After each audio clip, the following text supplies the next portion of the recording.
VP Inday Sara, binasag na ang katahimikan. Mga minamahal kong kababayan, ako ay lubos na nagpapasalamat sa inyong walang patid na suporta sa opisina ng Vice Presidente at sa gagawaran ng edukasyon. Ang inyong matatag na paniniwala sa kahalagahan ng aking trabaho at sa positibong pagbabago na aking maiaambag sa pag-udlad ng ating bansa ay siyang nagbibigay lakas at inspirasyon sa akin upang magpatuloy sa pagserbisyo sa ating bayan. Nagsalita na, issue sa confidential fund, hindi na napigilan. Naiintindihan ko ang inyong pagkadismaya at galit hinggil sa mga issue tulad ng pakikialam sa budget at usapin ng confidential fund. Mga hamon at pamumulitika kay VP Sara, apektado ba? Ang mga hamon sa pamumulitika ay maliit lamang kumpara sa mas matinding pagsubok sa ating ekonomiya bilang epekto ng posibleng paglaki ng tunggalian ng Israel at Hamas at tumatagal na digmaan sa pagitan ng Ukraine at Russia. VP Sara, may babala, mga Pilipino pinaghahanda. Hinihikayat ko ang bawat isa sa inyo na tutukan ang paghahanda sa darating na panahon ng taghirap, lalo na sa patuloy na pagtaas ng presyo ng pagkain at iba pang bilihin. May oras para sa lahat at hindi ito ang panahon ng paninira at pamumulitika, lalo na malayo pa ang susunod na halalan para sa pagkapangulo.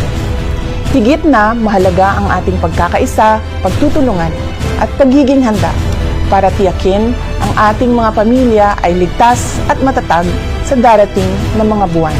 Huwag kayong sumama sa anumang uri ng pang-aapi. Sa halip, sa mga oras ng kagipitan, magmasid at magkilala kung sino ang tunay na mga kaibigan na nasa inyong tabi.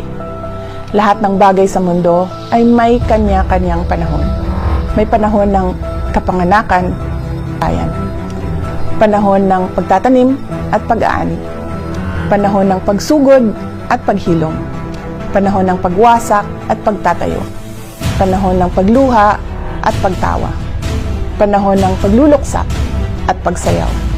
Panahon ng pagkalat at pagtipon ng mga bato. Panahon ng yakap at panahon ng pag-iwas sa pagyakap. Panahon ng paghanap at pagtigil sa paghahanap. Panahon ng pag-iingat at pagtatapon. Panahon ng pagpunit at pagtahi. Panahon ng katahimikan at panahon ng pagsasalita. Panahon ng pagmamahal at pagkapuot.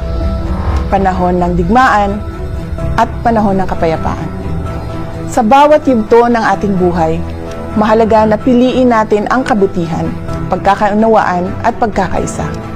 Sa bawat panahon, maging matatag tayo sa pagharap sa hamon at maging handa sa pagtanggap ng pagbabago. Ang mensahe ko na ito ay naglalaman ng mga salita mula sa aklat ng Ecclesiastes na nagpapakita ng mahalagang mensahe tungkol sa mga panahon ng buhay at kung paano tayo dapat kumilos at mag-isip sa bawat isa sa mga ito. Magtulungan tayo para sa kapakanan ng ating bansa.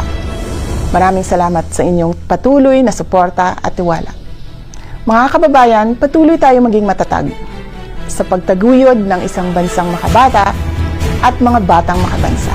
Ang lahat para sa Diyos, sa bayan at sa pamilyang Pilipino. Syukran.